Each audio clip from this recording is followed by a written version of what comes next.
गुरु के अगर शिष्य अच्छे होते हैं तो गुरु भी अच्छा फील करता है।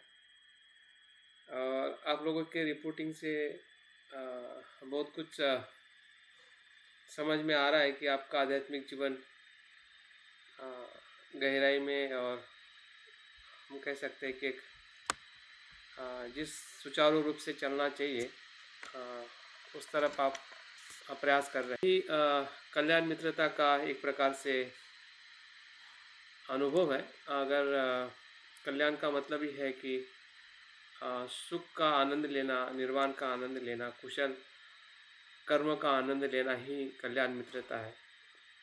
और पिछले कुछ समय से आप मेरे साथ में या मैं आप लोगों के साथ में जो कल्याण मित्रता का एक अनुभव लेने के लिए हमने जो ग्रुप बनाया है, तो इस ग्रुप का हम सदुपयोग करें। सदुपयोग का मतलब इसको रोज़ एक्सेस करें, रोज़ उसको देखें और कुछ उसमें अपने अनुभव शेयर करें। पहली बात, दिन भर में कम से कम सोने के पहले या जब भी हमें समय मिलता है इस ग्रुप को ज़रूर एक बार टेस्ट करें। किसी ने नहीं लिखा है तो खुद ही अपने आप उसमें अपनी बात को लिखें कि आज मेरा ध्यान ठीक रहा, ठीक नहीं रहा। कुछ अगर आप किताब पढ़ रहे हैं तो किताब का नाम लिख सकते हैं। कुछ चीज़ें अगर उसमें एक दो सेंस अगर आपको याद आ रही है तो उसके बारे में आप लिख सकते हैं। तो उसको लाइव करिए, क्योंकि ग्रुप ये सभी के लिए नहीं है, इन्फॉर्मेशन देने के लिए नहीं है। एक ग्रुप बनाने का कारण इन्फॉर्मेशन देने के लिए नहीं है। इन्फॉर्मेशन तो आपको फ़ोन करके इंडिविजुअली भी दी जा सकती है कि आज मिलना है। अगर हमने ग्रुप बनाया है तो ग्रुप को हमें रोज़ लाइव रखना है, जीवित रखना है। और मुझे लगता है कि दिन भर तो हमारे पास में मोबाइल तो हम एक्सेस करते हैं। ऐसा तो कोई नहीं होगा कि जिसके पास मोबाइल है और देखता नहीं होगा। अगर नहीं देख रहा है तो इसलिए उनके लिए बहुत बहुत अभिनंदन कि वो मोबाइल से कि भी आप में से कोई नहीं देखता है वीडियोज़ या व्हाट्सएप यूज़ नहीं करता है। अगर कर रहा है तो उस समय में से इस ग्रुप को ज़रूर 5 मिनट 2 मिनट ज़रूर दीजिए और किसी का लिखा हुआ पढ़िए जो आपके मित्र ने लिखा है, और उसको भी साधुवाद करें और अपनी भी बात शेयर करें। किसी के रेफरेंस को शेयर मत करिए। किसी ने लिखा है, अच्छी बात है, ये वो क्या कहते हैं वो सभी को पता है। आप क्या कहते हैं? हमने ग्रुप 2 दिन पहले सुभाष जी से बात हुई थी। मुझे भी लग रहा था कि हमारा मिलने का काफ़ी जो हम डिसाइड करते हैं तो हम भूल जाते हैं कि हमें कब मिलना है, को दूसरे को बात करनी है, समय निकालना है, कमिटमेंट करना है। तो वो आपके इस ग्रुप लाइव होने से अपने आप वो बातें होती रहेगी। आप ग्रुप देखते नहीं हैं, आप एक्सेस नहीं करते, उसको उस प्रकार से हैंडल नहीं करते, इसलिए फिर वो आप ग्रुप का हमारा पर्पस क्या है, कब मिलना है, कब नहीं मिलना है, किसके पास मिलने का, ताकि हम मिल सके और हम अपने इस कल्याण मित्रता के ग्रुप को और अच्छी तरह से हम बना के आगे जा सके। क्योंकि ये ग्रुप जो है या ये मिलना जो है, 2 तरीके से हमें क्या करने का उद्देश्य, क्योंकि एक साथ में मैं आपको इतना मिल नहीं पा सकता या आप मुझे साथ में मिल नहीं पा सकते कि हम अच्छी बातें या अपनी मनोगत को एक दूसरे के साथ में बिता सकें। वो हमारा प्रॉब्लम था या है। मेरे लिए भी प्रॉब्लम है हर आपके साथ में बात करना या आपको जीवन को समझना। और उसका कारण भी है क्योंकि हम बहुत अलग अलग जगह पे रह रहे हैं, फिर भी आप मुझसे कल्याण मित्रता ले रहे हैं, मैं आपको कल्याण मित्रता दे रहा हूँ। तो ये भी हमारे लिए, इसके कारण हमने ग्रुप बनाया। तो जिसके कारण हमने ग्रुप बनाया तो उस कारण को हमें कहीं ना कहीं इम्पोर्टेंट देके उसका हमें इस्तेमाल करना पड़ेगा। तब जाके हमने जो ग्रुप बनाया है या इसका अगर हम फ़ायदा लेना चाहते हैं तो हमें मिल सकता है। नहीं तो फिर ये वही होगा जिस प्रकार से हम पहले कभी मिलते थे, नहीं मिल पाते थे, या आ, हमारे लाइफ में क्या चल रहा है तो मुझे भी पता नहीं चलेगा, ना आप मुझे बता पाओगे, ना ये सभी की जिम्मेदारी है जो यहाँ पे जितने मित्र इस ग्रुप में या मेरे कल्याण मित्रता के साथ में जुड़े हुए हैं, इसको एक किसी मित्र पे हम नहीं छोड़ सकते, लेकिन हर एक मित्रों को अपनी जिम्मेदारी लेके इसमें हमारी सहभागिता है या हमारा एक इसका अगर हमें ज़्यादा से ज़्यादा लाभ लेना है, मुझे भी आपके साथ में इन्वॉल्व करना है। हाँ, तो मेरे लिए भी आपके तरफ से आने वाली जो मोटिवेशन रहेगी, आपका उत्साह रहेगा, आपका इन्वॉल्वमेंट रहेगा, तो मैं भी कुछ अलग अलग आपके लिए सोच सकता हूँ। नहीं तो मैं उतना ही सोचूंगा जितना मुझे लगता है कि अगर आपकी डिमांड नहीं रहेगी, अगर आपकी बातें अगर मुझे रोज़ या कंटिन्यू पता नहीं चलेगी, मैं भी उतना ही सोचूंगा कि चलो भाई मिलना है, अपनी एक जिम्मेदारी पूरी करनी है, मिल लेते हैं, बात कर लेते हैं, तो वो उतनी ही लेवल की मित्रता रहेगी जो पहले थी। अनुपालन करेंगे सर इसका। हाँ, तो बिल्कुल इस ग्रुप को एक प्रकार से एक लाइव बनाइए और बहुत कुछ ज़्यादा नहीं लिखना है, जो आप कर रहे हैं वही आपको उसमें इंटरप्रेट करना है और हर इंसान को, हर मित्र को उसमें अपनी बातों को इन्वॉल्व करना है और देखना है। देखो फिर क्या लगता है हमें, 1 महीने, 1 हफ्ते के बाद, 2 हफ्ते के बाद हमारा रिपीटिंग कितना इफ़ेक्टिव हो रहा है, हम कितना ट्रांसफॉर्म हो रहे हैं, कितनी हमारी बातों को लेके हम प्रामाणिक है और कितने लोग हमसे प्रेरणा ले रहे हैं, कितनी हमारी जो इम्प्रूवमेंट है, आध्यात्मिक जीवन के तरफ जाने का जो हमारा प्रयास है, कितना ज़ोरदार है इंडिविजुअली और एक प्रकार से एक दूसरे को साथ में चलने का भी। हमें इंडिविजुअल भी चलना है और साथ में भी चलना है, इसलिए उसको इंडिविजुअल लोगों का संघ कहते हैं, जिसको हम आर्य संघ कहते हैं। साथ में भी रहना है और इंडिविजुअल भी रहना है, अपने आप को भी मदद करनी है और औरों को भी मदद करनी और लेनी है। तो उस प्रकार का ये संघ है। हाँ, हमें किसी को दिखाना नहीं कि मैं तुमसे कितना अच्छा हूँ या मेरा ध्यान, मेरा अभ्यास, हाँ, उसको हमें दिखाना नहीं, बल्कि हमें अपनी समझदारी है, उससे कुछ ट्रांसफॉर्मेशन जो मेरे भीतर हुआ है, उसको आपको हाईलाइट करना है, मोटिवेट करना है कि भाई यही तो है कि जो आपको हमें सबको देखना है। तो जो समझदारी है, आप सभी लोग एक उम्र के साथ में हम समझदार, अभी हमारे पास में 2 प्रकार की समझदारी। एक उम्र से आई हुई समझदारी है, जिसको हम अपने वैवाहिक जीवन और पारिवारिक जीवन के साथ हमने एक समझदारी ली है कि जीवन क्या है, सही में दुख है या नहीं है। एक हमारे पास में ऑलरेडी समझदारी है, जिसको हम व्यवहारिक समझदारी कहते हैं, सांसारिक समझदारी कहते हैं। अभी बौद्ध धर्म हम संसार को देखने की समझदारी है, बुद्ध के दृष्टि से देखने की समझदारी है, जिसको हम प्रज्ञा कहते हैं। फिर वो 4 सत्य हो या 3 लक्षण हो, शून्यता हो, अनित्यता हो, या जो भी चीज़ों से बुद्ध संसार को देख, तो वो समझदारी भी हमारे पास में कहीं ना कहीं आ चुकी है। भले किसी के पास में थोड़ी कम होगी, किसी के पास ज़्यादा होगी, टेस्ट तो सभी को लगी हुई है। भले किसी ने ज़्यादा ली है, किसी ने कम ली है, किसी को कभी कभी आती है, किसी को ज़्यादा रेगुलर आती है। वो एक प्रमाण अलग अलग हो सकता है, लेकिन टेस्ट तो है। अगर टेस्ट नहीं है तो फिर यहाँ पे हम हो नहीं सकते। तो उस समझदारी के साथ हमें आगे बढ़ना है। और हमारी जो पूर्वग्रह की जो समझदारी है कि जो सांसारिक जीवन के साथ एक जो अज्ञान के आधारित समझदारी है, एक क्या के आधारित समझदारी, एक अज्ञान के आधारित व्यवहारिक समझदारी कहते हैं, सांसारिक समझदारी कहते हैं। संसार में रह के संसार को देखना और संसार से थोड़ा ऊपर उठ के संसार को देखना, आसक्ति से संसार को देखना और एक अनासक्ति से संसार को देखना।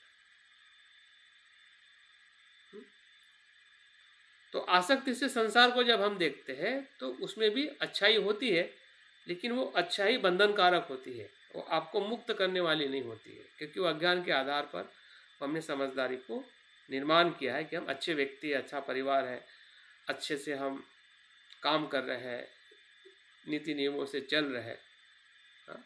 लेकिन जब तक प्रज्ञा के साथ समझदारी नहीं रहेगी, हाँ? जो बुद्ध के दृष्टि से आई है, बुद्ध के ज्ञान से आई है, तब तक हम सही अर्थ में आध्यात्मिक जीवन का जो संतुलन है, आध्यात्मिक जीवन का संतुलन ही आध्यात्मिक जीवन है। आध्यात्मिक जीवन में सांसारिक और आध्यात्मिक आचरण का संतुलन ही आध्यात्मिक जीवन है। जो सांसारिक जीवन हम जी चुके हैं और जी रहे हैं, और आध्यात्मिक जीवन का जो हम अभ्यास करके जीने का है, इसका संतुलन ही आध्यात्मिक जीवन है। अगर ये संतुलन हम नहीं बना पाते, नहीं समझ पाते हैं, तो कहने के लिए में तो आध्यात्मिक जीवन जी रहे ऐसा लगेगा, लेकिन वो संतुलित नहीं होने से वो आध्यात्मिक जीवन सफलता की तरफ नहीं जाएगा।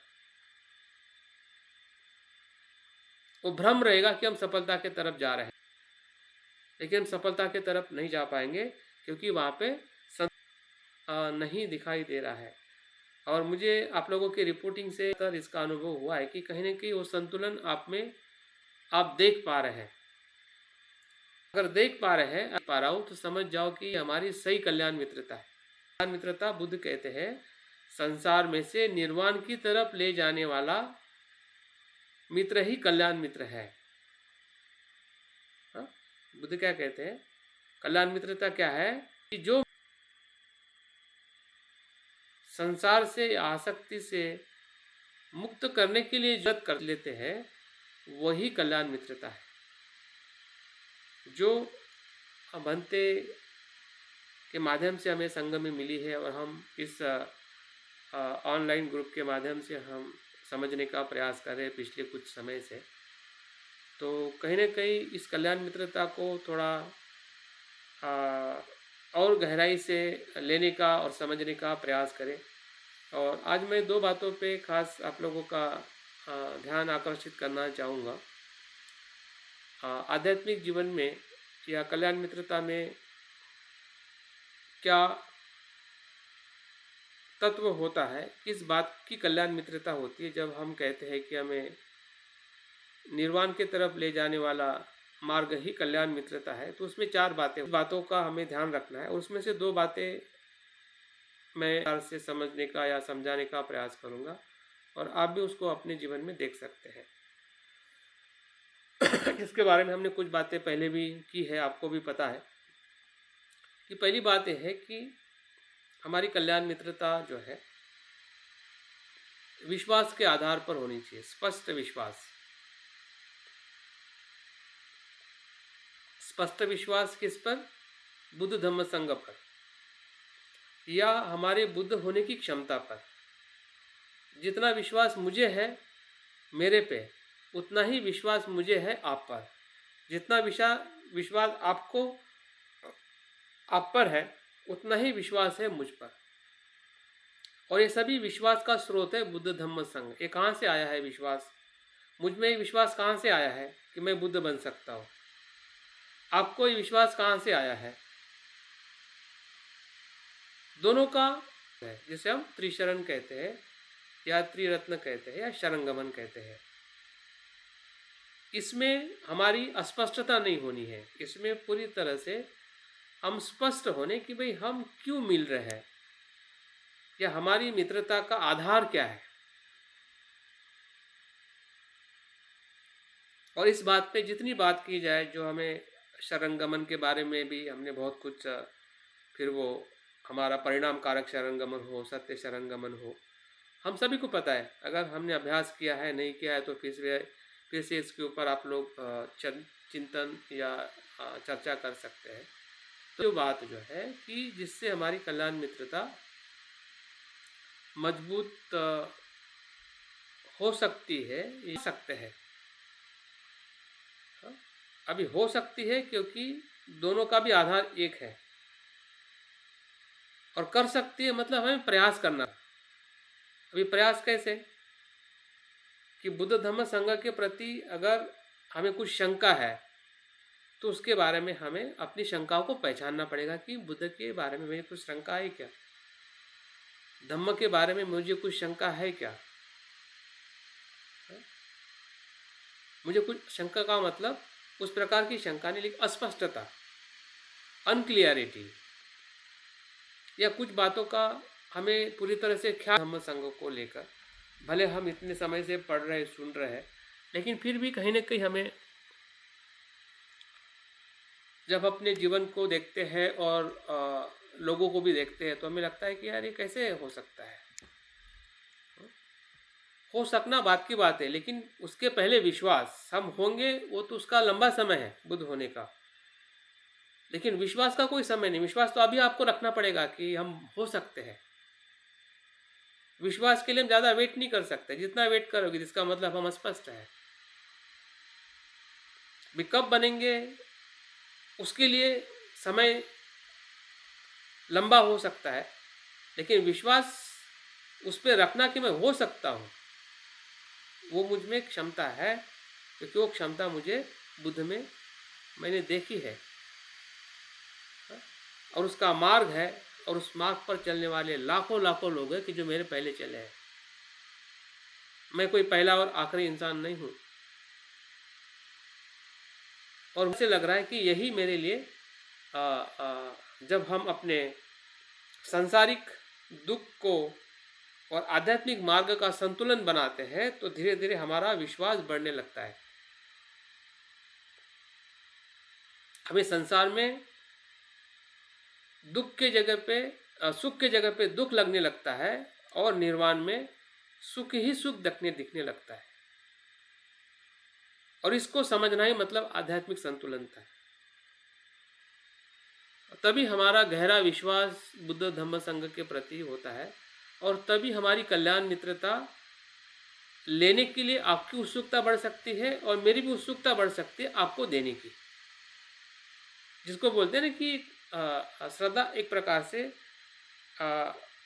मैत्री का ऐसा अटूट विश्वास है, वो कभी छूटने वाला नहीं है, इस जन्म में और आने वाले अनेक जन्मों तक की अगर हम बात करते हैं। और हमने ऐसे उदाहरण बुद्ध के वचनों में हमने देखे हैं कि उनके साथ जो फिर वो सारिपुत्र महामोगल्यान की मित्रता हो, या उनके साथ में जो भी लोग जुड़े हैं इस जन्म में, जो भी हमें उनके साथ में आसपास दिखाई देते हैं, तो वो उनके पूर्व जन्म की कहानी बताते थी। और ये खुद बुद्ध के वचनों में हमें सुनने पढ़ने को मिलता है। ये कोई मतलब अनलॉजिकल,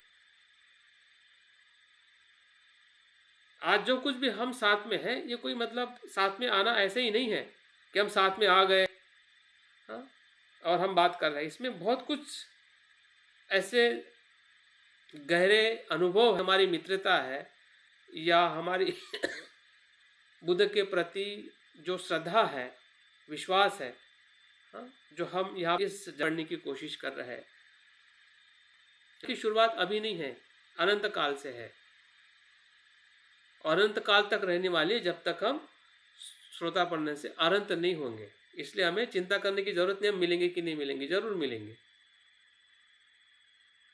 अगर नहीं मिलना होता तो अभी नहीं मिलते। ऐसे बहुत सारे लोग हैं जो हमें जिससे हम मिले नहीं हैं, ऐसे बहुत सारे लोग हैं जिससे हम नहीं मिले हैं। अगर हम मिले हैं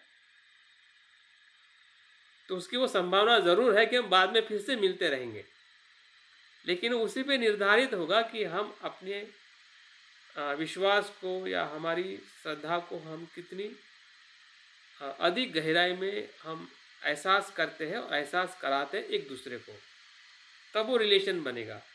मैं भी आपको एहसास कराऊँ, आप भी मुझे एहसास कराएं, और इस प्रकार से जो हम बाकी भी जो मित्र जो है, हमें एक दूसरे से हम प्रेरणा लें और देखें कि हमारी श्रद्धा जो है, श्रद्धा मतलब बुद्ध धम्म संघ पे विश्वास रखना ही श्रद्धा नहीं है, शुरुआत है। लेकिन बुद्ध धम्म संघ होने की क्षमता पर विश्वास रखना, और उसी क्षमता से हमारे जो मित्र है उस पर विश्वास रखना कि भाई उसमें भी वो क्षमता है,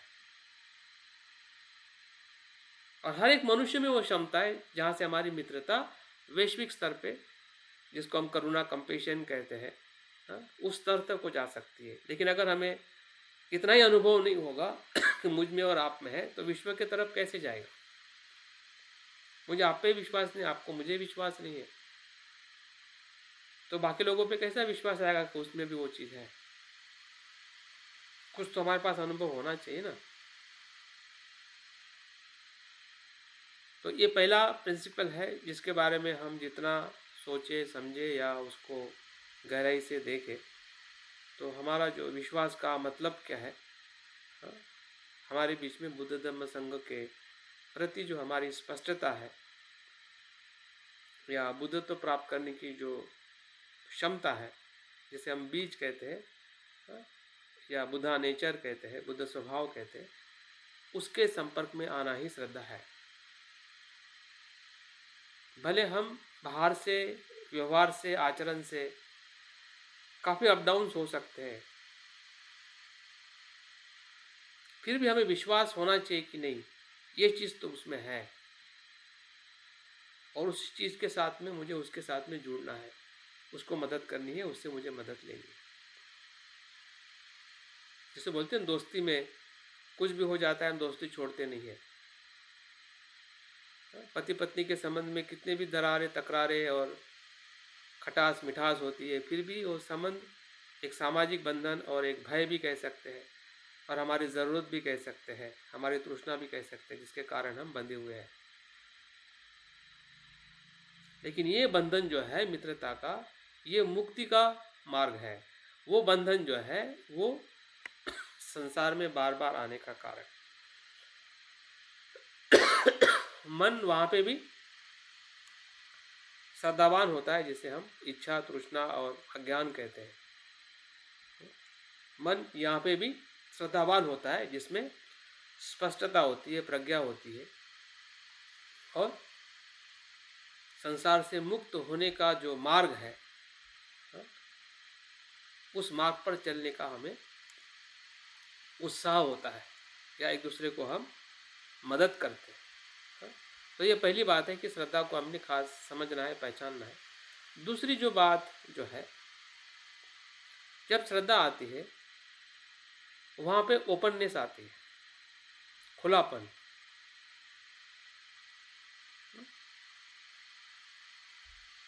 खुलापन आता है। जब तक आप बुद्ध पे श्रद्धा नहीं रखोगे, तब तक आप बुद्ध के सामने जाके खुल नहीं पाओगे। खुलने का मतलब एक प्रकार से अपनी जो बुराइयां हैं, जिसको हम पाप देशना कहते हैं, या हमारी वीकनेस, या हमारी गलती, या हमारी नकारात्मकता, या हमारे भीतर का राग, द्वेष, मोह है, उसको आप एक्सप्रेस नहीं कर पाओगे। और एक्सप्रेस नहीं करोगे तो बुद्ध सुन नहीं पाएंगे। अगर सुन नहीं पाएंगे तो बुद्ध हमें मदद नहीं कर पाएंगे, क्योंकि बुद्ध उसे ही मदद करते हैं कि जो उनकी मदद लेना चाहता है। वैसे बुद्ध सभी को मदद करने के लिए तैयार है, लेकिन सभी लोग मदद लेते हैं क्या? या सभी लोगों को बुद्ध मदद करते हैं क्या? ये सवाल है। बुद्ध सभी लोगों को मदद करने के लिए खुले हैं। अगर बुद्ध ने सभी लोगों को मदद की होती तो आज संसार में दुख नहीं होता। लेकिन बुद्ध सभी लोगों को मदद करने के लिए तैयार है, लेकिन लोग भी तैयार होने चाहिए मदद लेने के लिए। बुद्ध करना ये कोई दबाव नहीं है लोगों के ऊपर या संसार के ऊपर कि आपको दुख से मुक्त होना ही है। नहीं होगे तो मैं आपको श्राप दे दूंगा या आपका अहित कर दूंगा, क्योंकि आप मेरी सुन नहीं रहे हैं, क्योंकि मैं जानता हूँ तुम इस संसार में रहना नहीं चाहिए। बुद्ध ऐसा प्रेशर नहीं करते, डराते नहीं है, और इसलिए बुद्ध उसी को मदद करते हैं कि जो मदद लेना चाहता है, और मदद उसी को करते हैं कि जो मदद लेने के लिए अपनी बात को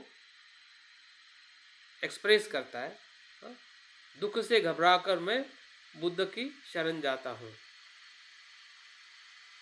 अभी शरण जाने के लिए सोचना और शरण जाना, अगर हम कहते हैं कि मुझे बुद्ध पे विश्वास है, दुख से मुक्त होना है, और दुख के स्वरूप को ही अगर आप नहीं बता पा रहे हैं, तो हम कैसे कह सकते हैं कि मुझे बुद्ध पे विश्वास है? जैसे कि डॉक्टर पे अगर आपको विश्वास है तो डॉक्टर को आपको बीमारी बतानी पड़ेगी। सिर्फ डॉक्टर को बीमारी नहीं बताओ और आपको लगे कि नहीं डॉक्टर ने मुझे बीमारी को मुक्त कर देना चाहिए। ये किस प्रकार का विश्वास है? हुँ? या आप गलत डॉक्टर के पास में गए और आपको लगता है कि उसने आपको मुक्त कर देना चाहिए, वो कैसे करेगा?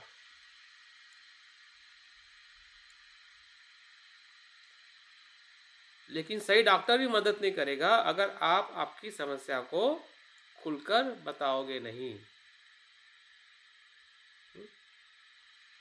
जो आप लोगों ने रिपोर्टिंग किया ये भी एक प्रकार से, इसमें दोनों बातें आपने बताई है कि आप क्या कर रहे हैं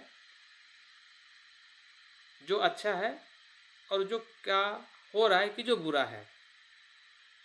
फिर आपका शील का आचरण हो, काया से, वाणी से, मन से, या जो आपने कुछ अच्छा अनुभव लिया हो या अच्छा कार्य किया हो, अपना अभ्यास हो, ध्यान हो, शिविर हो, या जो भी आपकी कुशलता है उसको आपने एक्सप्रेस किया है।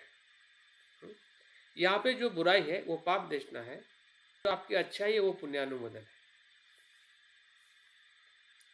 पाप देशना और पुण्यानुमोदन, ये दोनों बातें आपकी जो श्रद्धा है बुद्ध के ऊपर या कल्याण मित्रता के ऊपर, उसको स्ट्रॉन्ग करती है। स्ट्रॉन्ग करने का मतलब वो सही अर्थ में उस दिशा में ले जाती है जो आपने दिशा तय की है। अगर आपने दिशा तय की है कि मुझे बुद्ध होना है और आपको ये भी पता है कि बुद्ध होने का मतलब सुखी होना है, आपको ये भी पता चल रहा है कि मैं जहाँ पे हूँ वो दुख है, ऐसे ही आप नहीं सोच रहे हैं कि किसी ने कह दिया कि भाई वो अच्छी जगह है चलो वहाँ पे चलते हैं, जहाँ पे आप वो अच्छी जगह नहीं करोगे ना। अगर आपको से यहाँ पे आओ, आप क्यों आओगे जबकि आपकी जगह ही आपको अच्छी लग रही है। लेकिन जब आपकी जगह अच्छी नहीं लगेगी और मैं कहूँगा कि चलो नहीं यहाँ से हम उस जगह पे जाते हैं जो जगह अच्छी है, तब आप मेरे साथ में आओगे ना। अभी संसार में ही अगर हमें अच्छा लग रहा है तो फिर निर्वाण की तरफ आने का कारण क्या हो सकता है? दुख का अगर अनुभव ही नहीं हो रहा है, जबकि हमारी एक समझदारी हमें बता रही है कि जिस सुख को मैं ढूंढ रहा था सुख मिला ही नहीं, वो क्या है? क्या वो दुख नहीं है? जो सुख मैं चाहता था वो सुख मिला ही नहीं है। अभी तक के जगह पर, उम्र में, या जो कुछ भी हमने प्राप्त किया है, सुख नहीं मिला है तो क्या मिला है? सुख का सिर्फ भास मिला है, एक एहसास मिला है, सुख नहीं मिला है। सुख का एक क्या कहते हैं, एक वेदना हुई है जिसको हम सुखद वेदना कहते हैं, सुख नहीं मिला है। सुख और सुखद वेदना में फर्क है। हम सुखद वेदना को सुख मान बैठे कि वही सुख है। सुख तो मानसिक अवस्था है जो हमें चाहिए, और सुखद वेदना जो है वो अनित्य है कि जो सुखद वेदना के बाद में दुखद वेदना हमेशा उसके साथ में छुपी हुई है। फिर वो धन का सुख हो, पत्नी का सुख हो, बच्चे का सुख हो, पद का सुख हो, जीवन में जो जो भी सुख है जिसको हम सुखद वेदना कहते हैं, उस सुखद वेदना के साथ में दुखद प्रत्यय जुड़ा हुआ है, क्योंकि वो कंडीशनल है। जब तक वो कंडीशन है तब तक ही सुख है। कंडीशन जैसे डाउन हो जाती है तो वही दुख होने लगता है। फिर वो खाना हो, धन हो, पत्नी हो, बच्चे हो। इसलिए तो हमें कुछ समय के बाद में जो चीज़ हमें सुख देने वाली होती है उसी में दुख लगने लगता है। तो क्या ये अनुभव हमारे पास में नहीं है? अगर वो तो हम जिस की तलाश कर रहे हैं वो सही जगह है जहाँ पे हम जाना है, तो आपका दुख ही आपको मोटिवेट करता है कि हमारे क्या है, उसको समझना और एक्सप्लोर। पाप देखना है, समझना और एक्सप्लोर करना। समझने का मतलब वो दुख किस रूट से आ रहा है, वहाँ पे भी प्रज्ञा की ज़रूरत है। और इसलिए जो हम कल्याण मित्रता में जब हम ध्यान करते हैं या चिंतन करते हैं या अभ्यास करते हैं, तो वो अभ्यास, वो चिंतन हमें उस दुख के गहराई में ले जाता है जिससे हम पीड़ित है। फिर वो हमारा लोभ हो सकता है, द्वेष हो सकता है, काया से किए हुए कर्म हो सकते हैं, मन से किए हुए हमारी वाणी के कठोरता हो सकती है, हमारी ईर्ष्या हो सकती है, अज्ञान हो सकता है। ये सभी दुख है। जो अकुशलता है वही दुख है, जिसे हम दूसरे शब्द में मार कहते हैं, पाप कहते हैं, या शिलों का जो शिलों का अनाचरण है या शिलों का भंग होना है, हाँ, वो सभी जिसको हम अकुशल कर्म कहते हैं सिंपल भाषा में, हाँ, वही अकुशल कर्म ही हमारी बुराई है। हाँ, जिस बुराई को जाते कि जब हम बुरा करते हैं, अगर नहीं करोगे तो पाप देशना का तो उसके साथ कोई संबंध नहीं है। लेकिन भूल के कारण, अजागृति के कारण, लोभ के कारण, और इसमें अगर हम सप्तांग पूजा पढ़ते हैं तो उसमें दो कारण बताया, अज्ञान और मूर्ता के कारण मैंने जितने पाप कर्म किए हैं। लेकिन और एक पाप देशना का स्वरूप है, उसमें हजारों कारण बताए गए, लोभ में आकर, द्वेष में आकर, हाँ, या भय में आकर, हाँ, या एक दूसरे की तृष्णा करने के कारण, मतलब जो जो कारण है सभी कारण से हम कुछ न कुछ बुरा करते हैं। ऐसा कोई अकुशल कर्म नहीं है जिसमें कारण नहीं होता है। अज्ञान और मूर्ता तो मुख्य दो कारण है, लेकिन उसके अलावा भी जो भी आप जहां पे भी हाथ रखोगे वो कारण है। और हर अकुशलता के पीछे कारण है, और उस कारण को समझते हुए, पहचानते हुए, उसकी जागृति रखते हुए और उसकी जिम्मेदारी लेते हुए कि भाई मैंने, हाँ, भोजन के कारण, स्वाद के कारण, रूप के कारण, हाँ, जो जो भी मैंने किसी स्त्री का रूप देखा, या फिर मैंने कुछ सुना, कुछ खाया, या जो जो भी कारण आपको दिखाई देता है जिसके कारण हमारे भीतर जो कुछ भी अकुशलता का कर्म हो रहा है या हो चुका है, पहचानना, और उसको इसलिए हो रहे हैं। अज्ञान को तो जान रहे कि अज्ञान है, तृष्णा को भी जान रहे कि ये तृष्णा है, लेकिन वो इतनी जकड़ी हुई है कि हम उसको जानते